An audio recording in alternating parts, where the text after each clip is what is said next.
तमाम दोस्तों इन साइड पे मौजूद वगैरह में खुश ले जनाब इंपॉर्टेंट डेवलपमेंट सामने आई है और इस डेवलपमेंट ने एक मेरे लिए एक सोच का बल्कि आप सब के लिए सोच का एक नया दरवाज़ा खोल दिया क्योंकि पता ये चला है कि जनाब ये जो एकदम से सियासत के अंदर हंगामा खेजी आई है तो एक अंदर की जो खबरें रखने वाले लोग होते हैं ना, आपको पता है बड़े जो है तीखे से किस्म के लोग होते हैं और ये हर एक तरफ कान रखते हैं, दीवारों के इस तरफ भी कान रखते हैं, दीवारों के उस तरफ भी कान रखते हैं। इन्होंने मुख्तलिफ जगहों पर अपने टांके फिट किए होते हैं ताकि उनको वहाँ से इन्फॉर्मेशन आए। अब ये जो एक इन्फॉर्मेशन आई है ये अपने अंदर ही बहुत ज़्यादा मानी खेज है क्योंकि इस इन्फॉर्मेशन में ये बात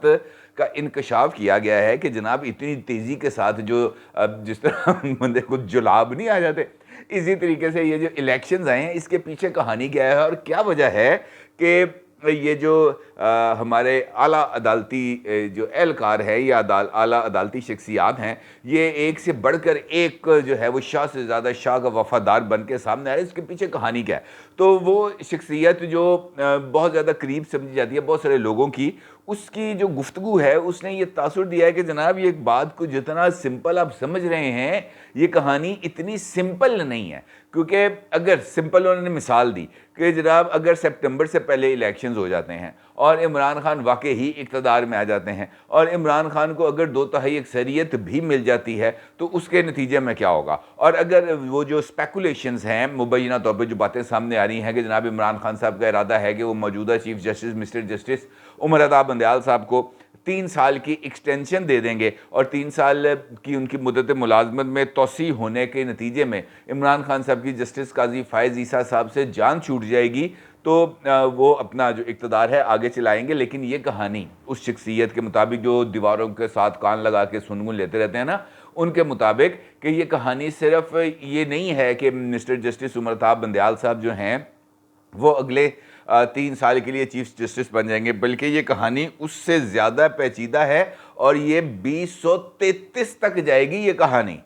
2033 तक, यानी 2033 तक सुप्रीम कोर्ट ऑफ पाकिस्तान पे ईमानदार जजेस का राज होगा। ईमानदार जजेस का, मैं इमरानडूस नहीं कह रहा, ईमानदार जजेस का राज होगा। कैसे? अगर मौजूदा चीफ जस्टिस को एक्सटेंशन दी जाती है बिलफर्ज महाल या उनकी मुद्दत मुलाजमत के अंदर तोसी कर दी जाती है इमरान खान साहब के इक़्तिदार में आने के नतीजे में, तो क्या होगा? उनके आने के नतीजे में चीफ जस्टिस साहब का जो टेन्योर है उसमें 3 साल का इजाफा हो जाएगा और उसके बाद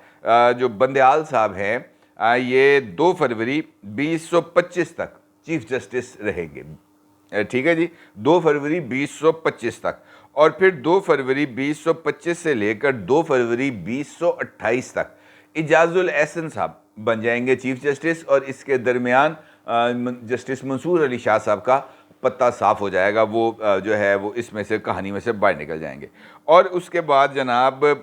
2 फरवरी 2028 से लेकर 2 फरवरी 2031 तक जस्टिस मुनीब अख्तर साहब वो होंगे चीफ जस्टिस पाकिस्तान के। और फिर उसके बाद जो हैं वो जस्टिस आयशा मलिक साहब बन जाएंगी चीफ जस्टिस और वो 2 फरवरी 2031 से लेकर ऑनवर्ड आगे वो ये 2033 तक वो चीफ जस्टिस रहेंगी। यानी ये जो कहानी है ये इतनी सिंपल नहीं है। और इस चक्कर के अंदर कौन कौन निकल जाएगा? इस चक्कर के अंदर जस्टिस मंसूर अली शाह साहब निकल जाएंगे, जस्टिस जमाल खान मंदोखेल निकल जाएंगे, जस्टिस ज़िया अफरीदी निकल जाएंगे और जस्टिस काजी फ़ायज़ ईसा साहब। इन सब का त्रोपा इस तरह करके ये चुटकी बजाते ही परा जाएगा सिर्फ एक फ़ैसला लेने में। और यही वजह है कि जो है इमरान खान साहब वो हर एक एक्सटेंड पर जा रहे हैं सितंबर से पहले यानी अगस्त के अंदर इंतखाबात लेने के लिए। और अगर आपको कल मुस्लिम लीग नून का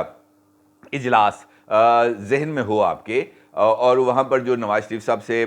मंसूब जो बयान है जो सामने आया है वो अगर आप उसको एक नज़र के लिए अपने सामने रखें तो आपके सामने ये बात बिल्कुल क्लैरिटी के साथ आ जाएगी कि ये वाली जो सिचुएशन है इसने सारे हुक्मरान इत्तेहाद को इस नहज पर पहुंचा दिया है कि वो कोई ना कोई हतमी इसके ऊपर जो है वो फ़ैसला करे। नवाज शरीफ साहब और मौलाना फजलुर रहमान साहब ये कतई तौर पर इस बात के हामी नहीं हैं कि इमरान खान को किसी भी तरह का कोई वक्त दिया जाए, इमरान खान को की किसी भी तरीके से सहूलत कारी की जाए या इमरान खान साहब के कहने पे किसी भी तरीके से इंतखाबात कॉल किए जाएँ। ये जो कल मुस्लिम लीग नून का इजलास हुआ था जिसमें नवाज शरीफ साहब ने भी शिरकत की थी वीडियो लिंक पर और मरीम नवाज साहिबा ने भी शिरकत की थी, उस इजलास में भी वाज़े तौर पर जो बात है नवाज शरीफ साहब ने वो मुज़ाकरात का जो किला था ना वो ठोक के रख दिया था और उन्होंने उनको वाज़े तौर पर ये बात कह दी थी कि ये मुज़ाकरात पे मेरी तरफ से ये मुज़ाकरात का कि ये लगा हुआ है फुल स्टॉप और मैं इस फुल स्टॉप को किसी भी सूरत हटाने के लिए तैयार नहीं हूँ। और नवाज शरीफ साहब की तरफ से ये बात भी बड़ी क्लैरिटी के साथ सामने आई थी कि जनाब अगर इमरान खान को ज़्यादा शोर शोर मचाता है, ज़्यादा चीखें मारता है तो फिर ये जो असम्बलियाँ हैं इनकी मुद्दत में मज़ीद 1 साल की तौसीह कर दी जाए। इन असम्बलियों के अंदर किसी तरीके से फिर आपको घबराने की ज़रूरत नहीं है। चलता रहिए, सड़कों पर बंदर तमाशा होता रहेगा, हम अपना जो काम है करते रहेंगे क्योंकि जो इशारे मिल रहे हैं जिस तरीके से मैंने गुज़िश्ता कई वीडियोस में आपके साथ जिक्र कर चुका हूं कि जनाब इस वक्त फाइनेंशियली पाकिस्तान एक वायबल कंट्री होने जा रहा है चाइना और सऊदी अरेबिया की इन्वेस्टमेंट के बाद। बल्कि मुसद्दिक मलिक साहब ने जो वज़ीर पेट्रोलियम हैं उन्होंने मेरी इस खबर की तस्दीक भी कर दी कि जनाब सऊदी अरेबिया गवादर के अंदर जो ऑयल रिफाइनरी है उसको लगाने के लिए इन्वेस्टमेंट करने के लिए तैयार है और यहाँ पर बहुत सारे ऐसे सरकारी इदारे जहाँ पर ये इन्वेस्टमेंट के मामला आके रुकते थे उन तमाम जो रुकावटें हैं उनको दूर कर दिया गया है और अब ना सिर्फ ग्वादर के अंदर $10 बिलियन की ऑयल रिफाइनरी लगेगी बल्कि पहले से लगी हुई ऑयल रिफाइनरीज की भी अपग्रेडेशन होगी और इस सिलसिले में $5 अरब की एडिशनल इन्वेस्टमेंट आएगी। यानी सिर्फ ये ऑयल रिफाइनरीज के शोबे के अंदर $15 बिलियन की इन्वेस्टमेंट आने जा रही है। अब इसका मतलब ये है कि हुकूमत के सामने एक जो विजन है उनका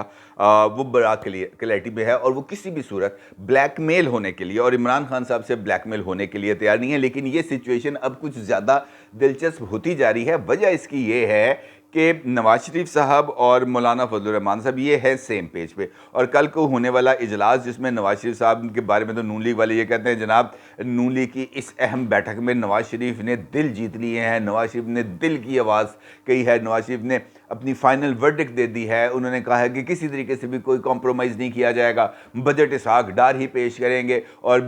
जो महंगाई के तनासुब से जो सरकारी मुलाजमीन हैं उनकी तनख्वाहों में इजाफा किया जाएगा। तनख्वाहों के अंदर अगर 100% नहीं तो कम से कम 50% का इजाफा तो तय है। इस तरह की चीज़ें आ रही हैं ताकि मोमेंटम को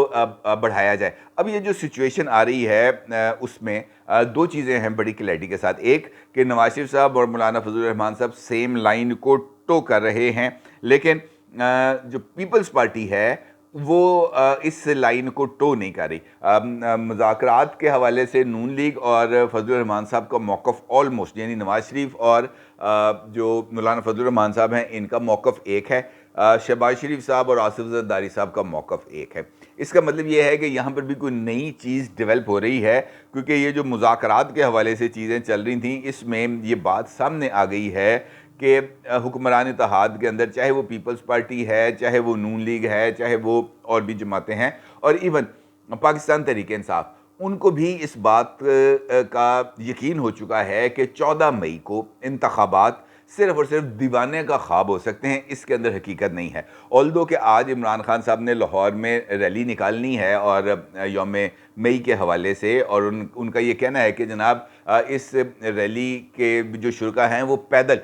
मार्च करेंगे और वो जो है लिबर्टी चौक से जाएंगे नासिर बाग तक। अब सवाल ये है कि क्या इमरान खान साहब भी पैदल इस रैली के अंदर शिरकत करेंगे क्योंकि वो तो सर पे बाल्टी पहन के चलते हैं। अब देखना यह है कि आज वो बाल्टी वो कैसे पहनेंगे और अगर ख़ुद इमरान खान साहब जो हैं वो बैठे होंगे बुलेट प्रूफ गाड़ी पे और कारकुनान जा रहे होंगे पैदल तो ये भी एक नया एक सिचुएशन डेवलप होगी। एनीवेज़ ये जो मुज़ाकरात हैं इसके हवाले से मुस्लिम लीग नून और पीपल्स पार्टी दोनों के मौक़िफ़ के अंदर बहुत ज़्यादा फ़र्क है। नवाज शरीफ साहब की एक बात मैंने आपके सामने रख दी, दूसरी जानिब खुर्रम दस्तगीर साहब उनकी तरफ से ये ऐलान आज किया गया है कि जनाब ये जो बजट है ये हुकूमत ही पेश करेगी और ये जो है इसहाक डार साहब ही बजट पेश करेंगे और ये बजट जो है ये बहुत ज़्यादा अवाम दोस्त होगा और आवाम को इसके अंदर अच्छा खासा रिलीफ दिया जाएगा। एहसन इकबाल साहब भी इसी तरह का मौक़िफ़ इख्तियार करते हैं और वो ये कहते हैं कि जनाब अगर ये जो मुज़ाकरात हैं ये नाकाम होते हैं और पीटीआई जो है वो सड़कों पर आती है, तो फिर उसके बाद हमारे पास ये ऑप्शन मौजूद है कि हम इस रवैये को मुस्तरद करते हुए ये मौक़िफ़ इख्तियार कर लें कि जनाब ये जो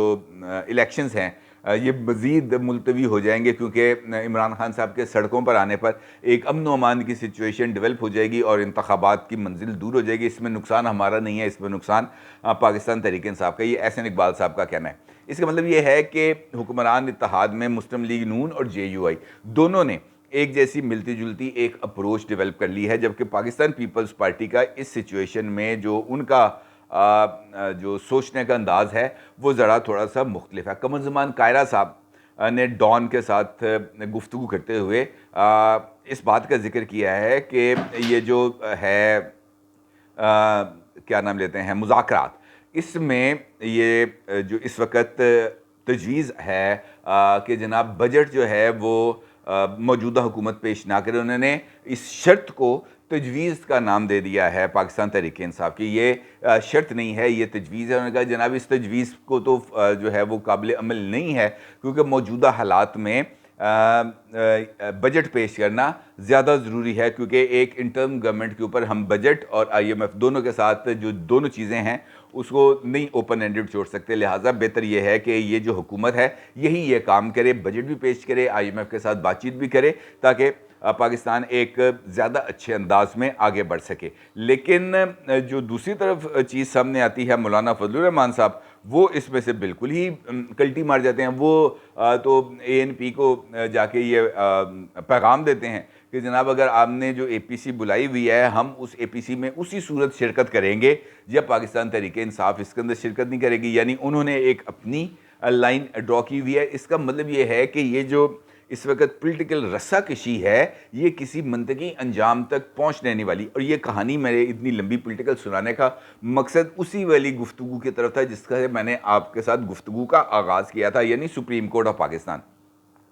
अब इंतखाबात के हवाले से ये जो सिचुएशन है हमारे सामने कि इंतखाबात के हवाले से पहला ऑर्डर आया 1 मार्च को, फिर आया 4 अप्रैल को और फिर आया 19 अप्रैल को। ये तमाम के तमाम ऑर्डर्स हैं, इनका ताल्लुक जाके जुड़ता है पंजाब और खैबर पख्तूनख्वा में इंतखाबात के हवाले से और इन इंतखाबात में की जाने वाली तैयारियों के हवाले से। लेकिन ये तमाम के तमाम ऑर्डर्स चले गए हैं रद्दी की टोकरी में, क्योंकि इन इंतखाबात के लिए ना हुकूमत की तरफ से पैसे दिए गए हैं इलेक्शन कमीशन ऑफ पाकिस्तान को, और ना ही स्टेट की तरफ से सिक्योरिटी की किसी तरह की कोई ज़मानत दी गई है। अब इस सिचुएशन के अंदर मुज़ाकरात की हौसला अफजाई करना ही इस 3 रुकनी बेंच की एक वाहिद फेस सेविंग रह गई थी, क्योंकि अगर वो इसी फेस सेविंग पर अगर उनको ये वाली फेस सेविंग नहीं मिलती तो इस बात का क्या जो है गारंटी है कि अगर वो दोबारा ऑर्डर कर दें कि जनाब 14 मई को ही इंतखाबात कराने हैं तो इस ऑर्डर पर अमल दरामद किया जाएगा। क्योंकि हकीकी मानों में अब 14 मई की तारीख पर इलेक्शंस होना